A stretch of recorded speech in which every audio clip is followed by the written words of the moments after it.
Muy buenas noches, les doy la bienvenida aquí en Dos con Todo en este jueves 30 de enero. Un jueves con mucha información, Dulce. Ahora sí, para que veas, es mucha información el día de hoy. Sí, muy, sobre todo, bueno, me voy a adelantar, pero ya terminó hace un momento el Senado, la tómbola. La tómbola. Sí, de eso les vamos a hablar hoy, pero no nada más. También tenemos información sobre una confirmación que hace Donald Trump de imponer aranceles para México y también para Canadá. En materia también de la elección judicial, hay avances del lado del INE, que ya aprobó la boleta que se utilizará para la elección de varios jueces para esta elección programada para el 1 de junio, en el Con Todo. Pues precisamente les traemos una crónica sobre estas 7 horas de sesión solemne por parte de la mesa directiva del Senado para insacular, para hacer en la tómbola la selección de jueces, magistrados y ministros por parte del Comité de Evaluación del Poder Judicial, extinto comité. Entonces, pues va a estar bueno, Mon. Una pausita y arrancamos. Bienvenidos.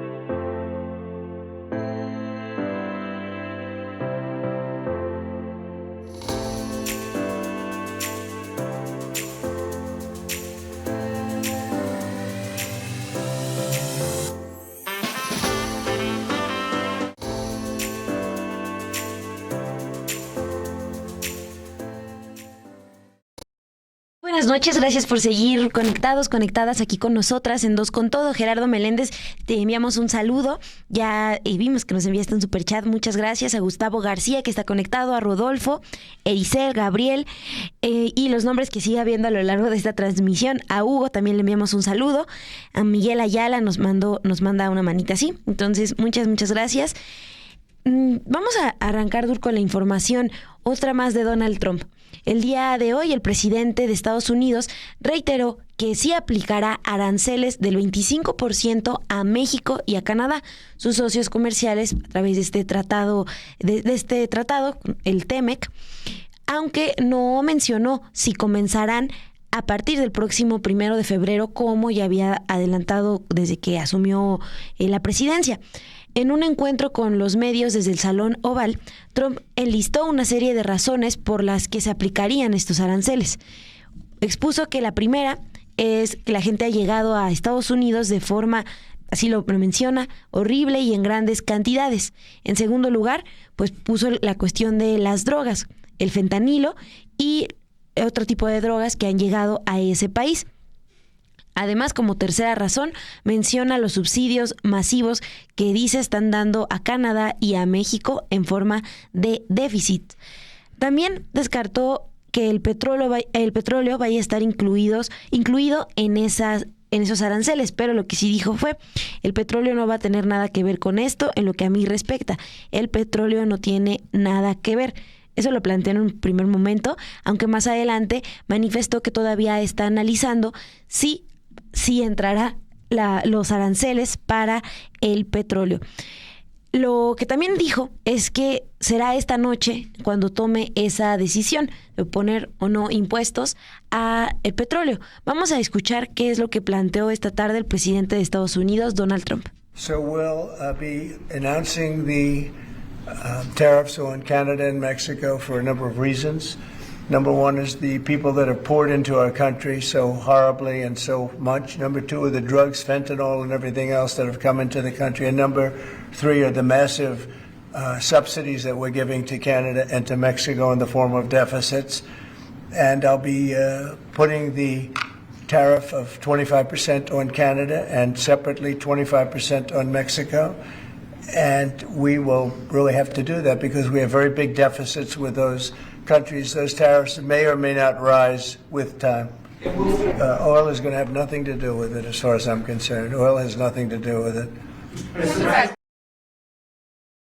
pues estamos en espera si es que lo va a realizar como añadió en este mensaje, es decir, si esta noche, el jueves 30 de enero, Donald Trump definirá si agrega las exportaciones mexicanas de petróleo a Estados Unidos en estos aranceles de 25% que ha reafirmado el día de hoy, luego de que ayer el que va a ser secretario de Comercio dijo que se iba a anunciar como tal en abril, después de revisar unos informes y ver cómo iba pues las acciones del gobierno mexicano contra el flujo de fentanilo y contra el flujo de migrantes, y luego de que la vocera de la Casa Blanca también esta semana había dicho que eso sería el 1 de febrero. Entonces, más allá de qué día lo haga, hoy lo reiteró, y aparte le está añadiendo algo más, posiblemente el petróleo, lo definiría hoy en la noche, así lo dijo, pero debo confesar, me abrí mi cuenta de Truth Social para poder estar viendo si lo va a anunciar.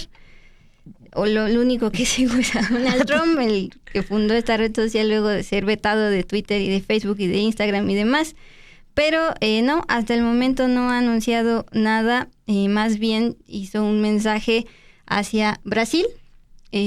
Básicamente les está diciendo a los países integrantes de BRICS, incluyendo Brasil, que les va a poner un arancel de 100%,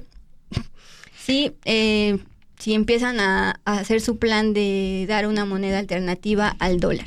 Bueno, hablando justo de este mensaje en Truth Social de 100% tarifas a los países de BRICS, si sacan su moneda alterna al dólar, se da el mismo día en que el presidente brasileño Luis Ignacio Lula da Silva afirmó que si su homólogo en la Casa Blanca, Donald Trump, decide imponer aranceles a las importaciones brasileñas, habrá reciprocidad con respecto a los productos estadounidenses.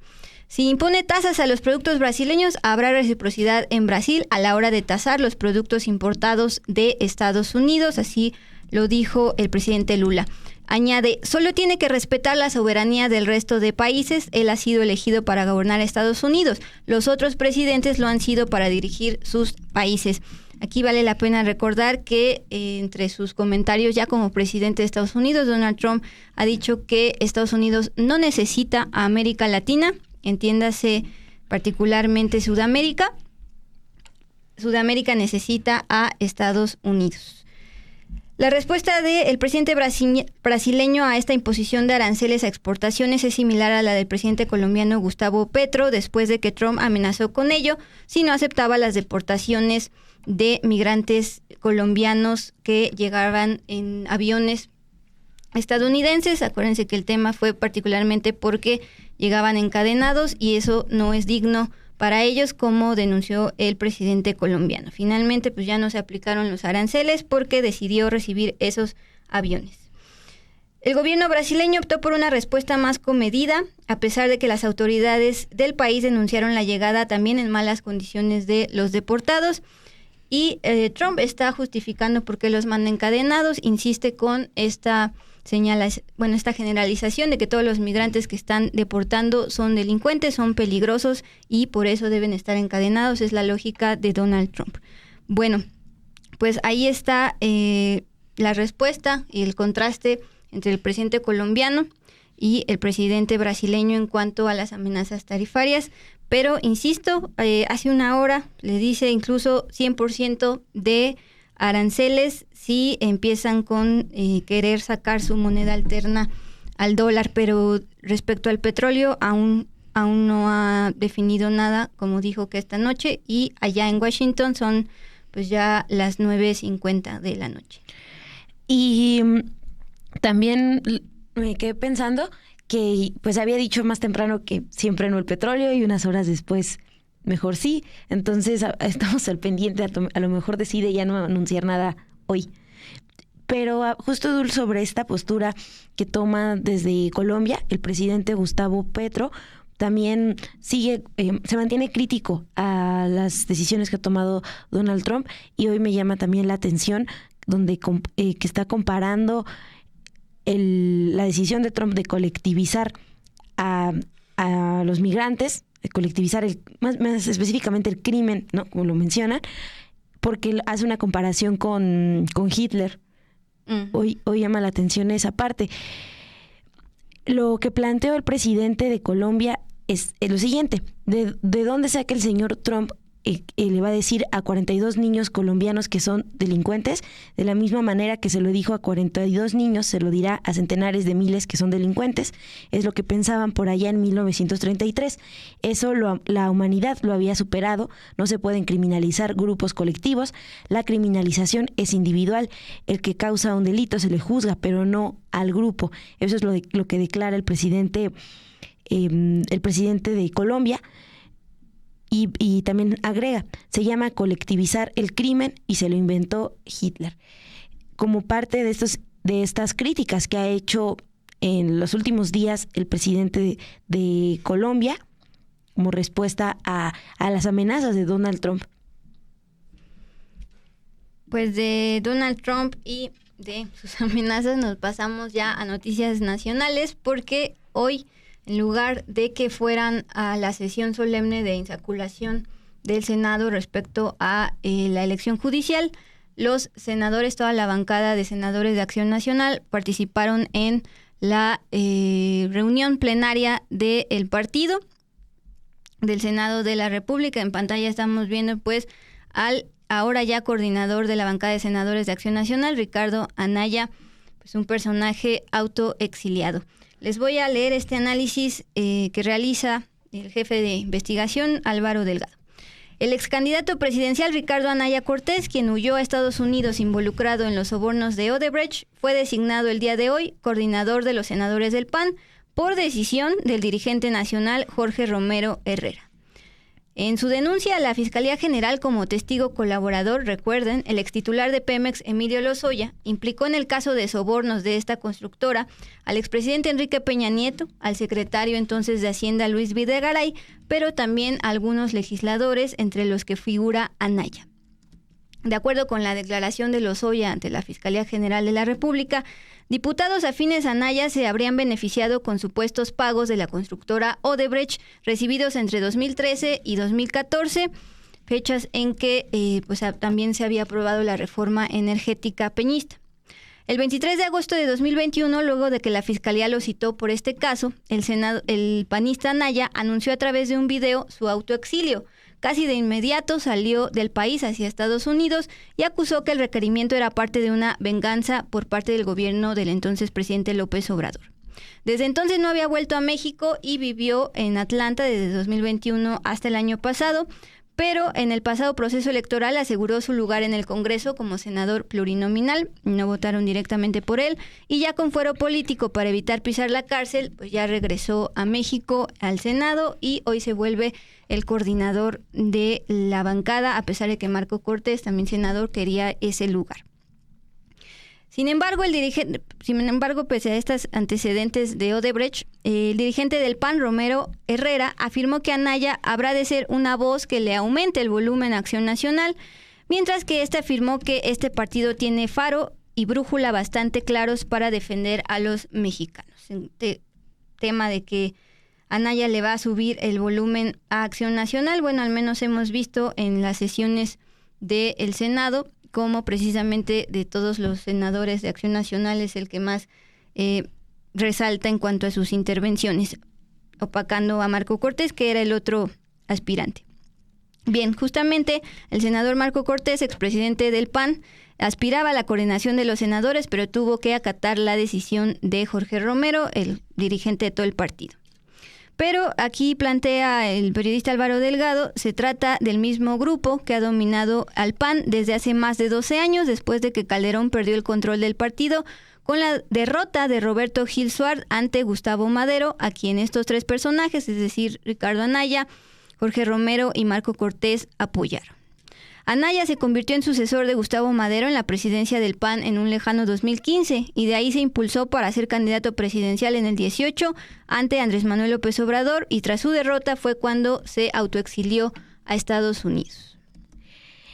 Y decías de Marco Cortés, también hace unos días le preguntaron si iba a aspirar a ser el coordinador en el Senado. Dijo que no, que él ya se hacía a un lado y que él apoyaba la idea de que siguiera en esta coordinación la senadora de Querétaro, Guadalupe Murguía.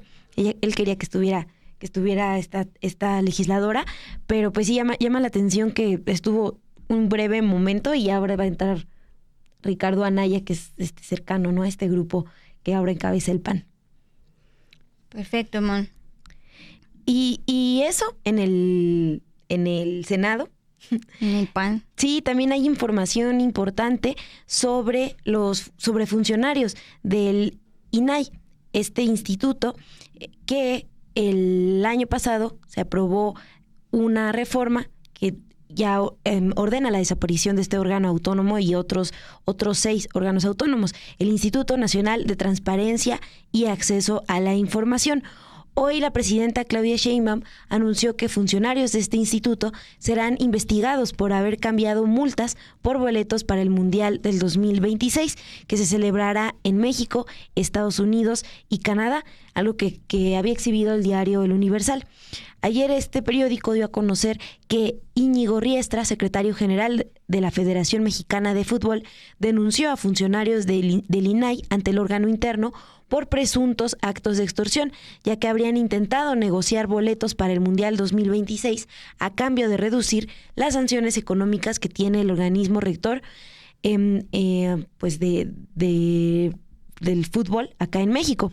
Jonathan Mendoza, secretario de Datos Personales del INAI, fue quien informó a integrantes de la federación que para bajar los montos de sus multas, los comisionados solo pedían una compensación consistente en que la federación les regalara 3 boletos a cada uno para la inauguración del Mundial de Fútbol que se realizará acá en México en 2026. Los comisionados del instituto se deslindaron de cualquier señalamiento relacionado con estos hechos irregulares sobre el caso de la Federación Mexicana de Fútbol, pero esta mañana la presidenta Claudia Sheinbaum comentó lo siguiente: ya no solamente eran los centros nocturnos, los viajes, sino la corrupción vinculada con la disminución de una multa. Vamos a hacer una investigación, no es solamente una nota, se va a hacer la investigación. Y eso es lo que recuerda de los centros nocturnos, es a raíz de toda la información que se dio a conocer, como uno de los consejeros de ese instituto utilizó las tarjetas que otorgaba el instituto para pues, cuestiones del trabajo, justo en estos centros nocturnos. A eso, bueno, se suma esta investigación que se va a iniciar contra quienes pidieron reducir multas a cambio de boletos para el Mundial. Sí, pues la propia presidenta Claudia Sheinbaum decía que la futura Secretaría Anticorrupción va a indagar esto y que se suma a los viajes, y no se olviden que en el INAI pues hay acusaciones de moches a empleados y además nepotismo. Entonces, una más del INAI, como decía Rodolfo Salas en este chat, en este apreciable chat. Gracias a quienes nos están saludando. También una investigación a la Femex Food, que no se hagan. Bueno, pues eso ya es más del lado no solo deportivo, sino también privado. Y sí, también destacar que hoy lo que dice la presidenta es que será la Secretaría de Corrupción y Buen Gobierno la que va a tener que iniciar la auditoría y la investigación una vez que tenga más información para poder presentar después una denuncia penal específicamente en este caso. Ahí estamos. Y antes de irnos con todo y hablar sobre pues esta insaculación, esta tómbola que duró la sesión 7 horas, un preámbulo es que hoy también sesionó el Consejo General de el INEMON y entre otros temas pues aprobó cómo van a ser los modelos de las boletas para que la ciudadanía elija a jueces y magistrados el próximo 1 de junio. En su pantalla están viendo precisamente el modelo, la muestra de la boleta que usted va a tener en sus manos aquel 1 de junio ya de este año, para elegir particularmente el cargo de juezas y jueces de distrito, que son en materia pues, administrativa, laboral, civil, y que pues esta tarde fueron insaculados al menos los que venían en la lista de la Comisión de Evaluación del Poder Judicial. mañana, 31 de enero, ya se tendrá el listado de la Comisión de Evaluación del Poder Legislativo y Ejecutivo, y con la de hoy de Judicial, pues ya se tienen las 3. Cada vez se acerca más, pues, la última insaculación de paridad de género hasta el 4 de febrero. Sí, sobre estas boletas, los que estaban viendo ustedes en pantalla, pues para elegir a jueces de distrito van a ser amarillas. Ya lo vieron, el color es importante porque es parte de lo que se aprueba el día de hoy. Y por ejemplo, para magistradas de circuito van a ser rosas. Entonces, el color va a servir un poco para identificar por qué cargos tienen que votar.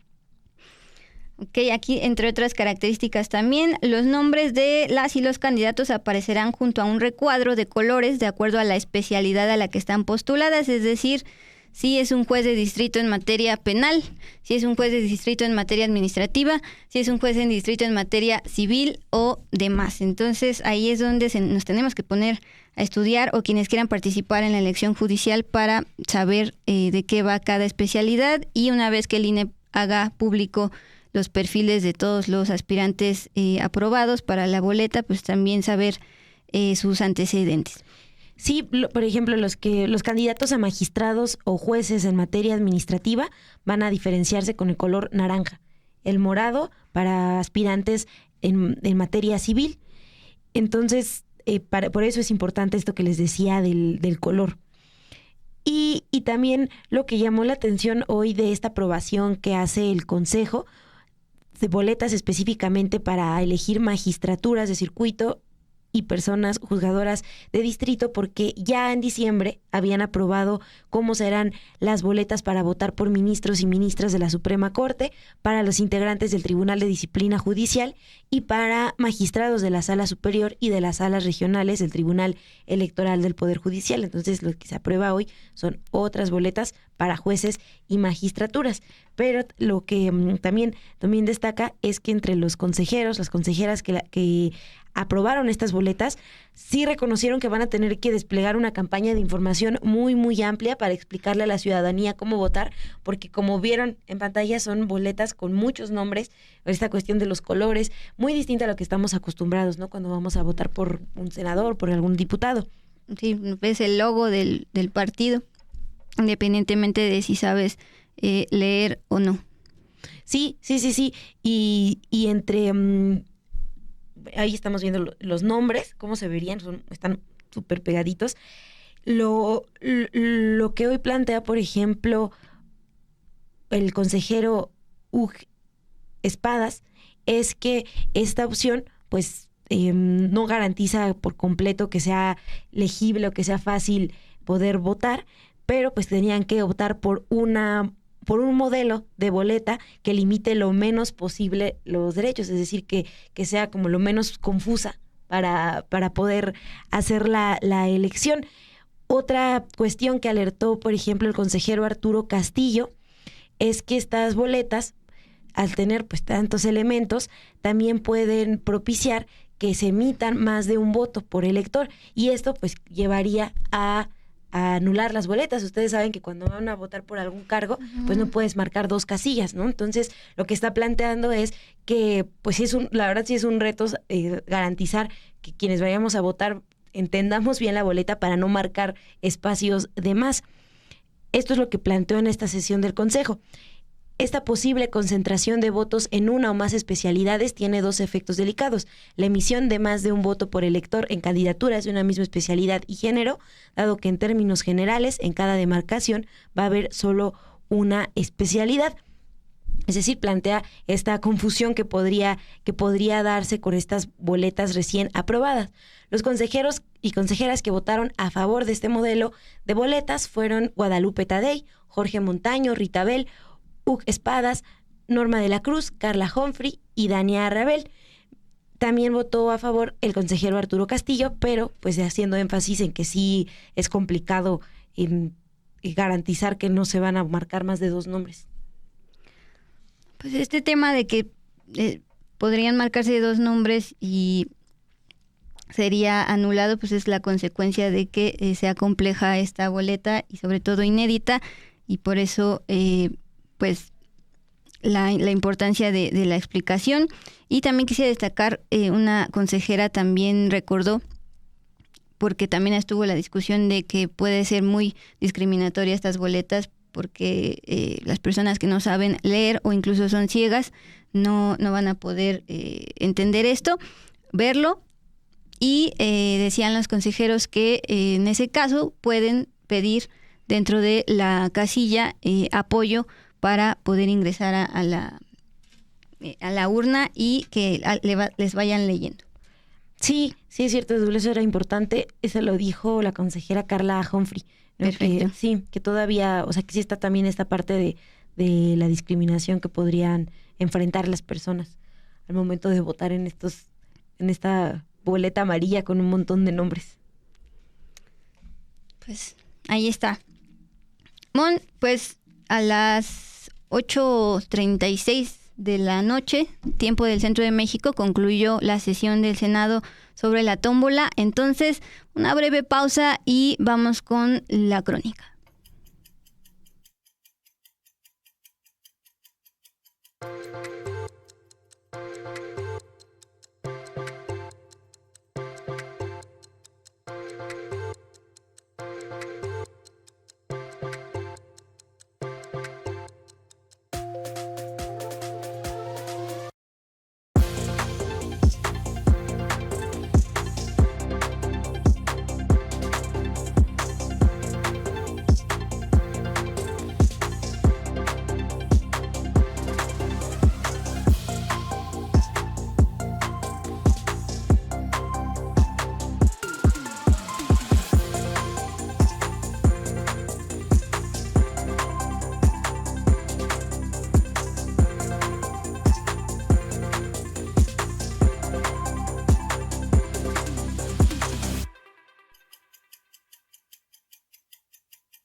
Como se tenía estipulado, este jueves 30 de enero el Senado realizó la tómbola de candidatos provenientes de la lista del Comité de Evaluación del Poder Judicial. Quienes quedaron, vamos con ello en este contexto.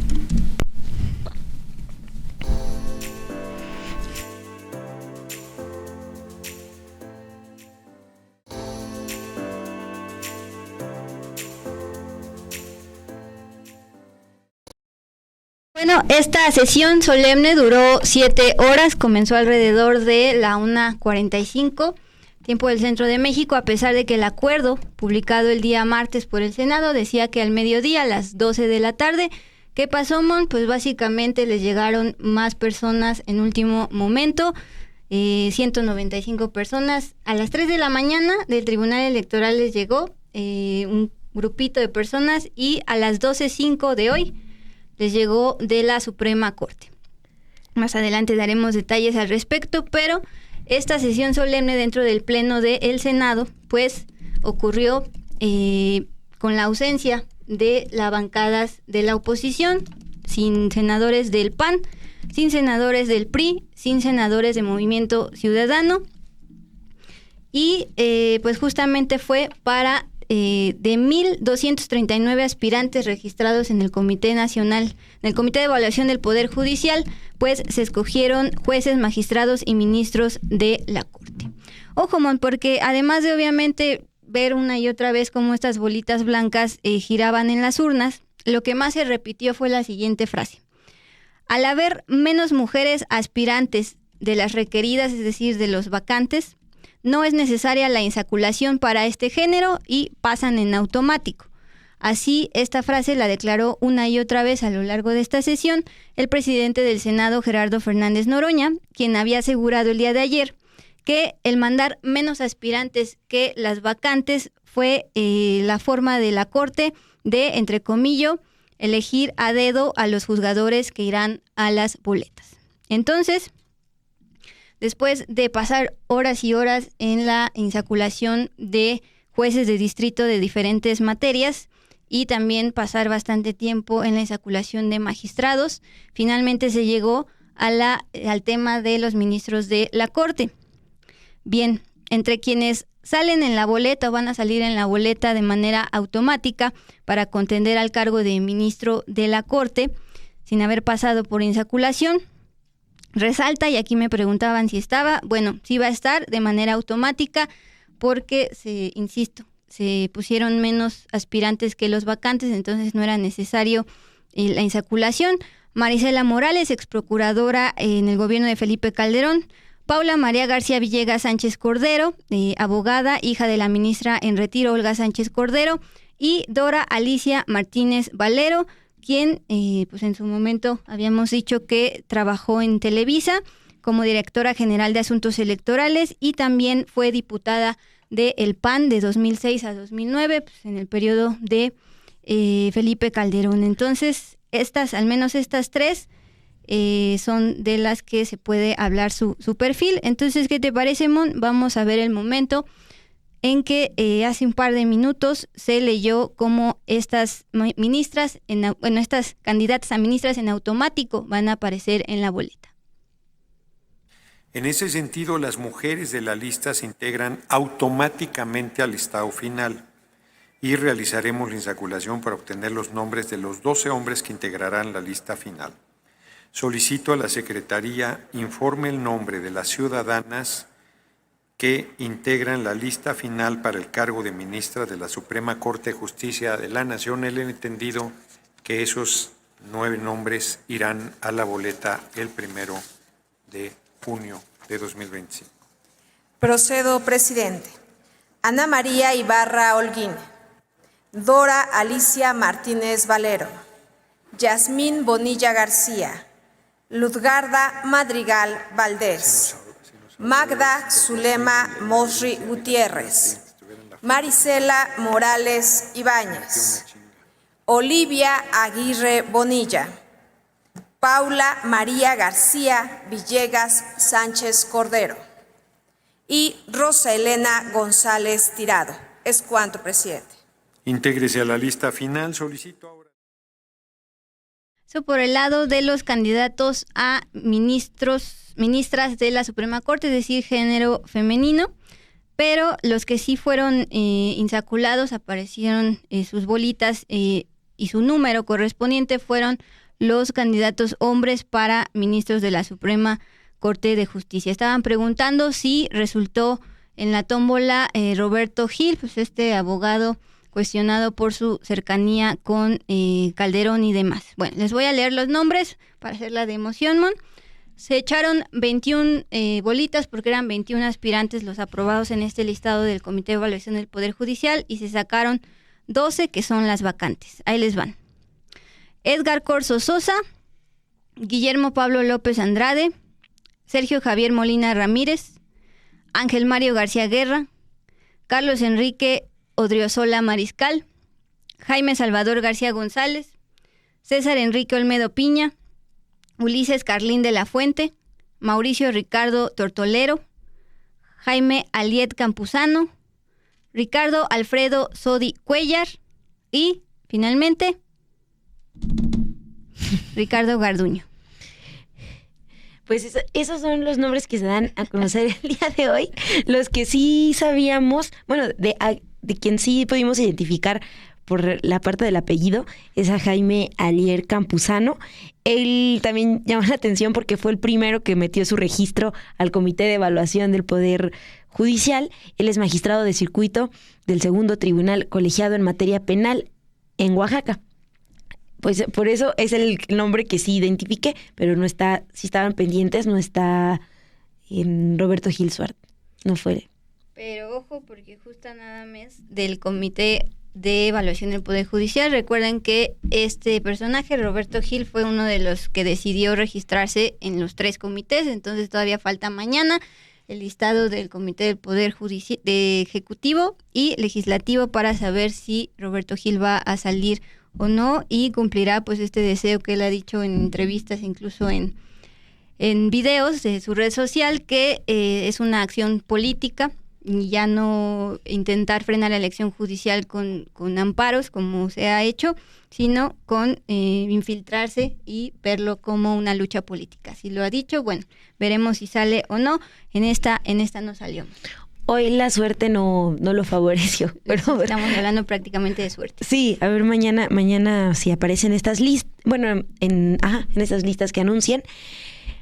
Recuerden que esta insaculación la realiza el Senado después de recibir la orden del Tribunal Electoral, porque el Comité de Evaluación del Poder Judicial a inicios de mes, de este enero, decidió no continuar con el proceso de selección de aspirantes con el argumento de que acatarían la orden de un juez que les pidió no continuar con el proceso y frenar los trabajos de los 3 comités, el Comité del Poder Judicial, el Legislativo y el Ejecutivo, pero solo el Comité del Poder Judicial decide frenar los trabajos.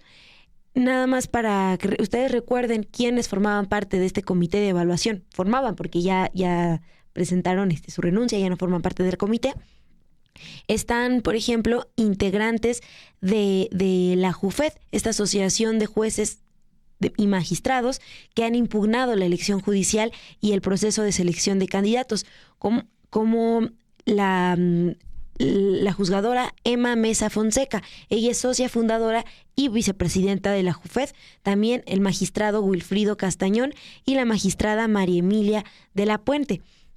Ellos integraban hasta hace unos días este comité de evaluación del Poder Judicial, que ya no continuó con sus trabajos. Acá ando pescando comentarios al respecto, Mon. Enrique, pues es su decisión, su opinión.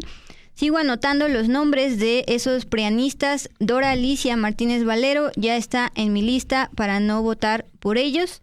Me recordabas la vez en que estábamos informando el perfil de los que ya habían sido palomeados para salir en esta lista y luego ser calificados en la idoneidad, y sí habíamos detectado a Dora Alicia Martínez Valero por sus antecedentes tanto en una empresa, Televisa, como en un partido. Bueno. Sí, y que no es cualquier antecedente, ¿no? Y directora general de Asuntos Electorales de Televisa, y ahora, bueno, está buscando un cargo que también se va a definir por voto popular. Y lo que hoy destacó, Dulto, que estuviste allá en el Senado, sí. ¿Qué es lo que te llamó la atención en cuanto a la presencia, ¿no?, de senadores? Pues sí, fue un contraste que percibí en el Pleno. Vamos a ver justo en pantalla. Esto se ve desde los palcos del Pleno del Senado. Ustedes pueden ver la ausencia de la oposición, es decir, todo este ejercicio se realizó sin la bancada del PRI. Ahí están sus nombres, pero ellos ya habían adelantado que no iban a estar, precisamente para, en sus palabras, no validar este proceso. Pero más allá de eso, también percibí el contraste de, ¿te acuerdas aquel 10 de septiembre año 2024 en que estaba muy caliente todo este tema de las protestas de trabajadores del Poder Judicial, al grado de que realizaron un portazo a la Cámara de Senadores aquí en Avenida Reforma? Entraron en masa, en tumulto, con banderas de México, con justamente gracias en producción por estas fotografías para hacer memoria, empujones. Ahí está entrando al patio del Senado aquel 10 de septiembre año 2024. Eso pues justamente ocurrió el día en que el Senado iba a discutir y a aprobar, porque tenían ya mayoría, la reforma judicial, una mayoría que alcanzaron, acuérdense, pues con el voto de Yunes Hijo. Eso ocurrió en septiembre del 24 y hoy vemos pues un Senado nada más con la presencia de senadores de Morena y aliados, es decir, del PT y del Partido Verde, la ausencia de la oposición, porque ellos lo decidieron así. De hecho, estaban en su reunión plenaria de Acción Nacional y Movimiento Ciudadano, y pues justamente lo hicieron así. Fue con altavoces, banderas de México, empujones y vidrios rotos como manifestaron su rechazo a la elección judicial. Después de este portazo, los legisladores, recuerden, tuvieron que trasladarse a la sede alterna del Senado allá en el Centro Histórico, la Xiconteca. Contraste, más de 4 meses después, este jueves, pues la lista final de candidatos que van a aparecer en la boleta el próximo ya 1 de junio fue obtenida tras 68, hay que subrayarlo, monótonas, porque pues así era el procedimiento, la metodología, 68 insaculaciones observadas por un notario público, el 35 de la Ciudad de México, llamado Eutiquio López Hernández, para como tal dar fe de la legalidad, como suele decirse. Ahora, esto voy a también subrayarlo, porque no se insacularon los más de 1,200 candidatos, más bien solamente los que eran más aspirantes que las vacantes, precisamente porque ahí sí sobraban y se tenía que determinar, pero insisto, el senador Gerardo Fernández Noroña pues ayer insinuó que la forma en que la Corte había pues puesto el dedazo a sus candidatos fue que desde un inicio enviaron precisamente menos aspirantes que vacantes para que en automático pasaran a la boleta y no tuvieran que ser insaculados en estas bolitas blancas, como sí lo fue los candidatos a ministro hombres.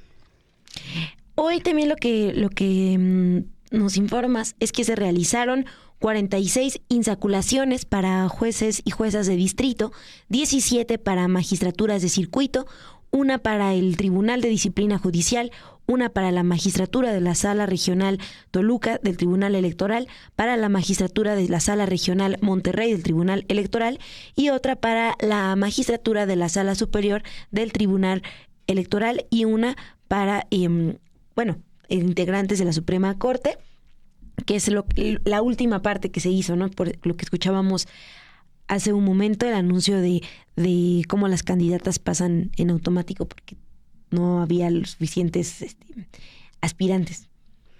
Así es, Bueno. Sí, lo que hay que saber también es que esta lista final se va a publicar en el Diario Oficial de la Federación y será enviada a la Suprema Corte para que dé el visto bueno, porque son personas registradas en el Comité de Evaluación del Poder Judicial. Si la Corte no da el visto bueno y envía esta lista, el Tribunal Electoral ya ordenó al Senado para que pueda enviar la lista de nombres que aprobaron. Tiene la Corte como límite el 6 de febrero. Recuerden que estos nombres son enviados, ya son aprobados y se empieza ya todo el proceso de incluirlos en la boleta del INE. Previamente de esta sesión, al mediodía, cuando se supone que iba a empezar la insaculación, pero resulta que llegaron en último minuto más candidatos, pues la mesa directiva del Senado convocó a una rueda de prensa para precisamente explicar por qué se estaba retrasando esta sesión, porque en el acuerdo y en un documento se decía que era al mediodía. Ahí el presidente del Senado, Gerardo Fernández Noroña, resaltó que se trataba de una sesión solemne, por lo que pidió a los medios de comunicación que en esta ocasión sí dejaron entrar hasta dentro del Pleno, porque el Tribunal Electoral había exigido que fuera una sesión transparente. Les pidió no hacer ruidos, no hacer expresiones ni juicios de valor. Acuérdense que el día de ayer el Tribunal Electoral, pues también en una rueda de prensa, pues pidió directamente al Senado que no hiciera calificativos respecto a las personas que estaban en la lista del Comité de Evaluación del Poder Judicial, particularmente el propio Noroña en rueda de prensa pues había señalado indirectamente a la exprocuradora en tiempos de Calderón, relacionándola con Genaro García Luna, alguien que está detenido y sentenciado por nexos con el narco. Cada quien sacará sus conclusiones de los nombres, fue la indicación del presidente del Senado, y pues ya después se trasladaron como tal al Pleno del Senado para iniciar esta larga sesión de 7 horas. Y tú también, si nos puedes explicar por qué es que al casi último momento se incorporaron nuevos nombres. Esto también lo explicaron, ¿no?, el día de hoy. Sí, pues resulta que ayer, el 29 de enero, de la lista de todo el Comité de Evaluación del Poder Judicial, había 1,046 ya calificados como idóneos para aparecer en esta lista y ser insaculados, pero a las 3 de la mañana ya de este jueves 30 de enero, el Tribunal Electoral envió una lista de 180 aspirantes más que el Tribunal Electoral determinó que sí habían cumplido los requisitos, por ende eran idóneos. Un par de horas después, pero ya en esta mañana, volvió a mandar otros 10 aspirantes, ahí van 190 por parte del Tribunal Electoral. El propio senador y presidente del Senado dijo, pues no es una crítica, entendemos que están sobrecargados de trabajo. Luego, a las 12:05 p.m. de este jueves, llama la atención la hora, porque pues el acuerdo decía que a las 12 iba a empezar la sesión. 5 minutitos después deciden por parte de la Suprema Corte enviar una notificación con 3 aspirantes más. Entonces, pues ya se le suma 193 aspirantes más y al final pues salieron 1,230 más de 1,200 candidatos. Esa fue la razón y ojo, porque respecto a estos últimos 3 candidatos que logró meter en la Suprema Corte, al final de esta rueda de prensa un periodista le preguntó que si eso era interpretado por el Senado como que la ministra presidenta de la Corte, Norma Piña, pues por fin estaba dando validez a la elección judicial. Esta fue la respuesta de Gerardo Fernández Noroña en calidad de presidente del Senado. Y ahí les va la mejor de todas. Literal, son las 12:05. Pues hace 20 minutos nos llegó una notificación de la Corte con 3 casos más. Y la discusión otra vez volvió a ser la misma. La Corte dice, sí procede, que los incluya. Y nosotros decimos, de plano cerramos a las 12 la ventanilla. Dijimos, después de las 12 no recibimos ni una sola notificación más, porque si no, no podemos empezar el procedimiento. Entonces a las 12 cerramos y estos 3 también los incluimos. La Corte nos dijo, son 3 personas que sí procede su inclusión, y dijimos, de acuerdo. El total son 1,239.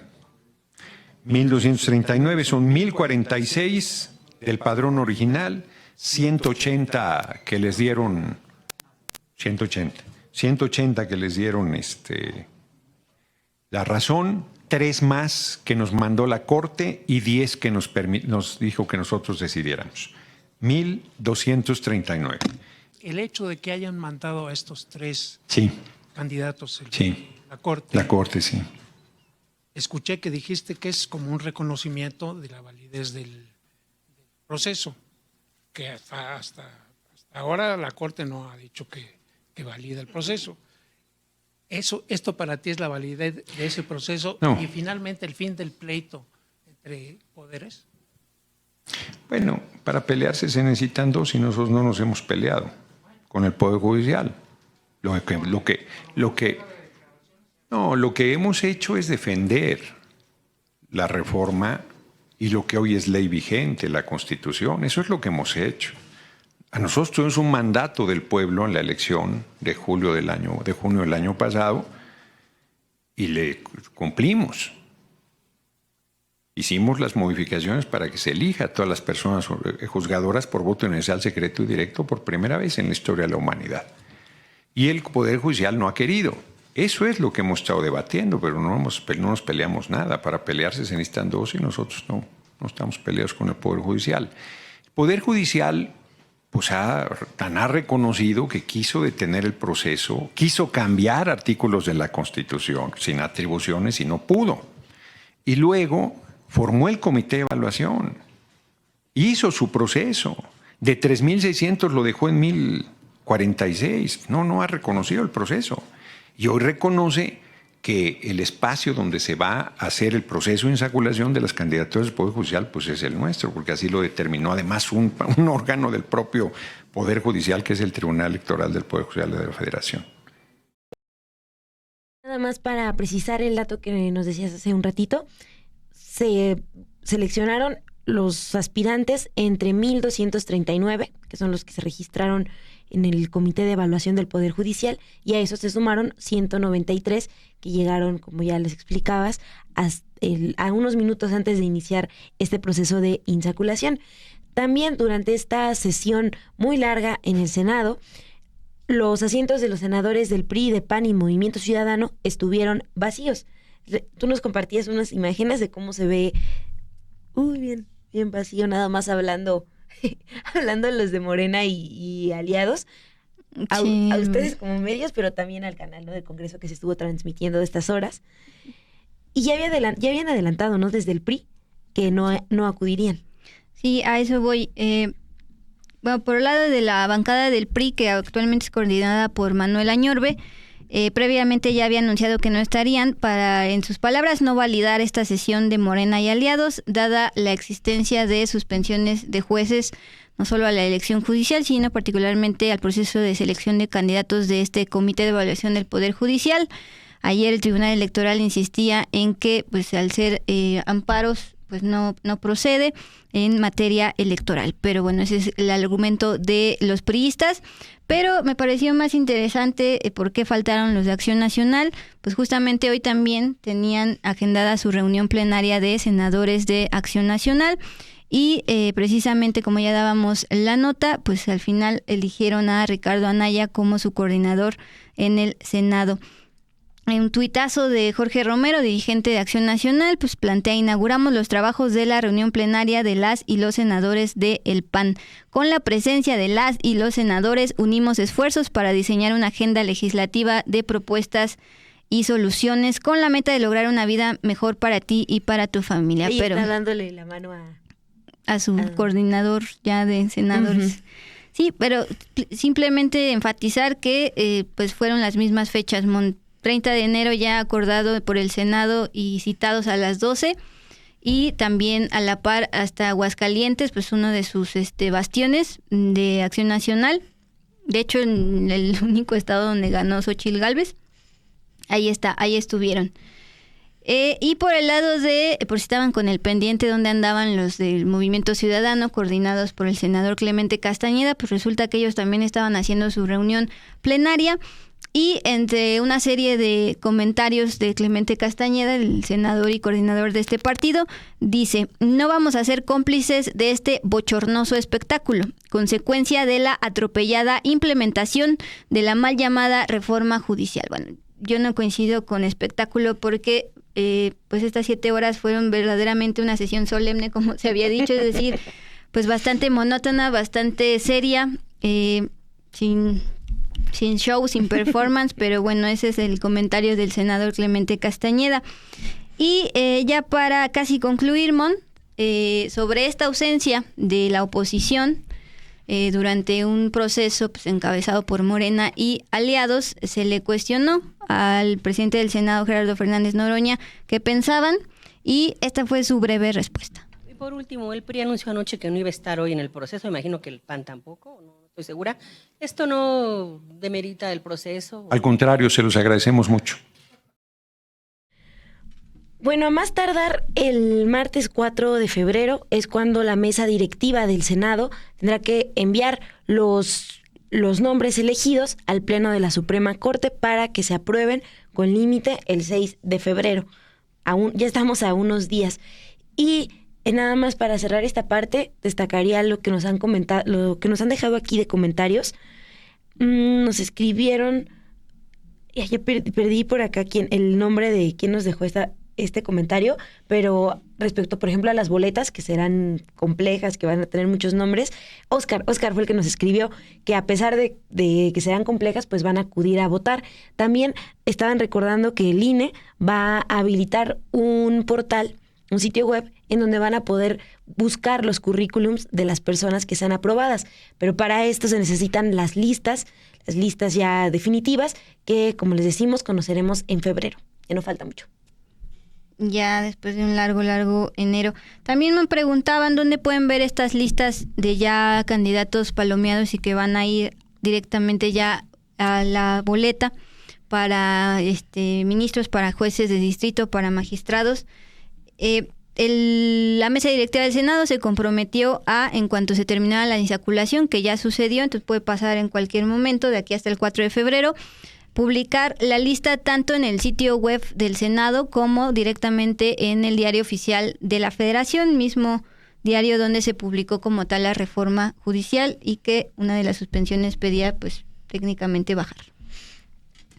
Pues ahí sigue en el diario oficial y tan sigue que está, pues que ya estamos en esta etapa, Dul. Gracias por sus comentarios, por dejarnos sus likes. Las leemos aquí siempre, ¿no? con mucha atención. Vamos a avanzar, Dul, con la información que les preparamos para el cierre de este jueves 30 de enero. Pues ya se había pasado de lo que dicen viral, pero ustedes recuerdan perfectamente el caso Marilyn Cott, esta mujer que pues cometió presuntamente fraude al aparentar ser psiquiatra y incluso medicar a sus víctimas, es decir, pacientes. Bueno, pues nuestro medio hermano Mambas Manos, ubicado en Puebla, nos informa, particularmente el reportero Cristóbal Lobato González, sobre cómo el día de hoy, en que también estaba agendada una audiencia para vincular a proceso a Marilyn Cott, afuera había manifestantes. Precisamente voy a empezar a leer y continúas, por favor, Mon.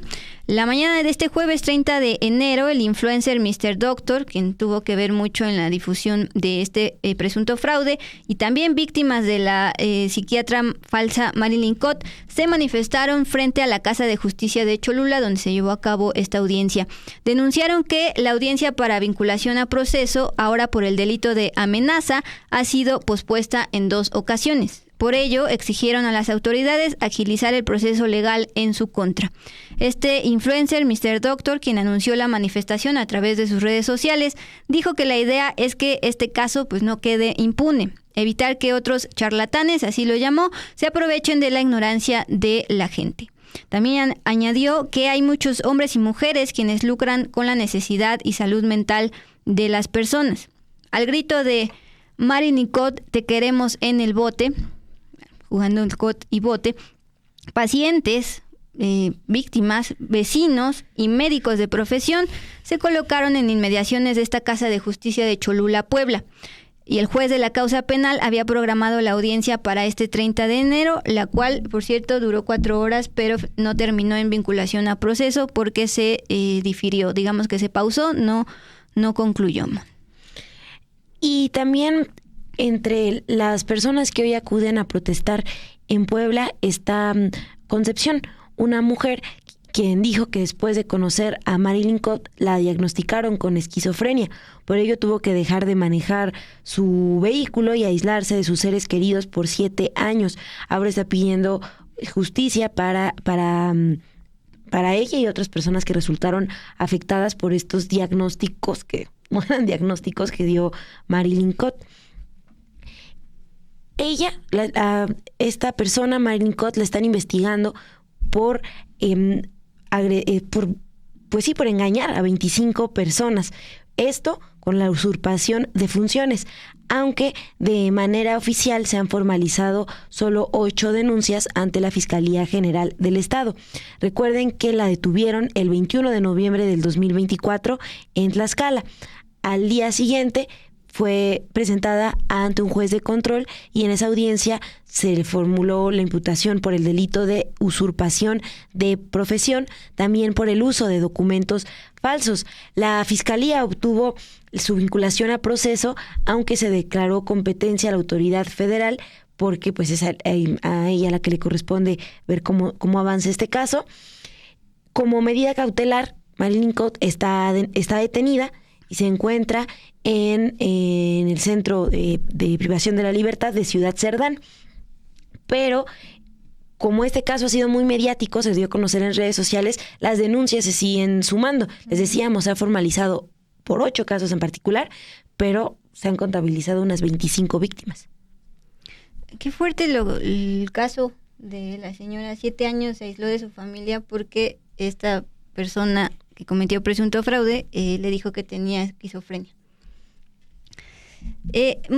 Rápidamente, antes de despedirnos, alguien que fue liberada pues hace unas horas fue Rosalinda González.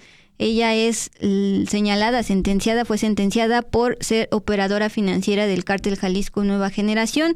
Además es esposa del fundador de este cártel, es decir, El Mencho.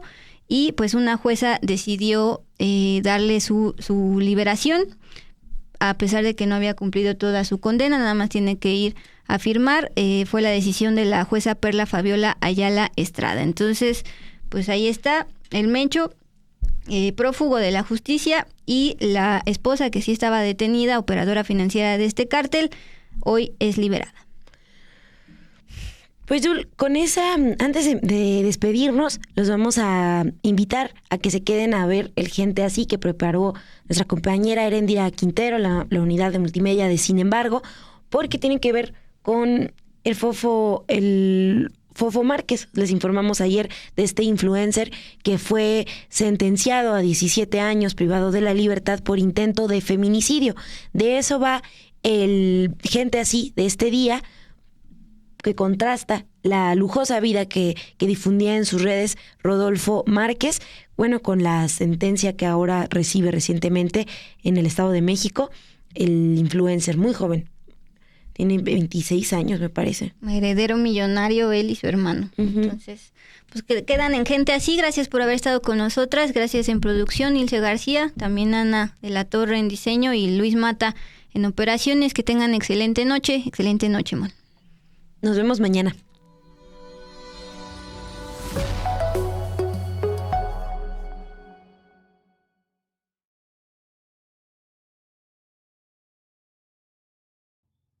Sé que van a decir que soy demasiado nefasto y superficial, pero sí, yo la rompí. Yo me fui del otro lado. Ustedes nunca lo lograron. Gano más que sus papás. Estas fueron las palabras que llegó a compartir Rodolfo Fofo Márquez, el niño rico que se hizo influencer en uno de sus tantos videos. La infancia tuve todo, o sea, la verdad es que ni le agarré aprecios a las cosas porque siempre me daban todo. Y yo creo que por eso empezó lo del tirar las champañas, porque yo, o sea, llegué a un punto donde le perdí el chiste a todo, de que siempre he tenido lo que he querido. No sé a dónde quiero llegar, ya viví mucho, o sea, ya he tenido de todo, pero yo creo que es por eso que le pierdes el chiste a todo. La imagen fiestera que el influencer había ganado en redes sociales comenzó a desvanecerse luego de que en febrero de 2024 fuera captado golpeando a Edith N., de 52 años, en el parking de un centro comercial del municipio de Naucalpan, en el Estado de México, luego de que la mujer golpeara involuntariamente el espejo retrovisor del vehículo del joven. El joven, que presumía vivir entre lujos y que también llegó a asegurar que era intocable, lució sonriente durante el momento de su detención. En una entrevista con la influencer Eva de Metal, Fofo Márquez llegó a admitir que tenerlo todo de niño provocó que no valorara las cosas. Pues sí, soy como un sugar, pero por ejemplo tengo el oficial de Tijuana, güey, el oficial de Guadalajara, güey, el oficial de acá, güey, o simplemente, güey, la que agarra la peda, güey. Así era. Bueno, habíamos hablado en el otro podcast que agarrabas modelos y te Ajá, una también, modelo y sí. le tirabas la onda. Sí, así, pues, güey, he estado... Es que, o sea, güey, he tenido, güey, a la que he querido, güey, no te miento, güey, o sea, o sea, he tenido a la mujer que yo he querido, güey, pero no las he tenido como novias, güey, o sea... No, para un rato. Para un rato, güey, sí, güey. En mi infancia lo tuve todo, no le veía el precio a las cosas, porque siempre me daban todo. Llegué a un punto donde le perdí el chiste a todo porque siempre he tenido lo que he querido, expresó. Durante una de las últimas audiencias, el creador de contenido intentó defenderse argumentando que no era un delincuente, sino un joven que había cometido un error. Este miércoles, a casi un año de la detención, el joven de 27 años de edad fue sentenciado a 17 años y 6 meses de prisión por el delito de feminicidio en grado de tentativa. El Ministerio Público había solicitado la pena máxima establecida por la ley para el delito de tentativa de feminicidio, 48 años. Sin embargo, los abogados de Márquez contraatacaron pidiendo 13 años, es decir, el castigo mínimo. Además, Márquez tendrá que abonar una multa de 67,300 pesos y 277,400 pesos en calidad de reparación de daños. El diario español El País destaca que la golpiza que Fofo propinó a Edith N. fue la culminación de años de comportamientos misóginos sin repercusiones. Al día de hoy, Fofo Márquez cuenta con 3.7 millones de seguidores en su cuenta ahora privada de Instagram. Yo soy Erendira Quintero y nos vemos en la próxima entrega de Gente Así, obvio, por Sin embargo al aire.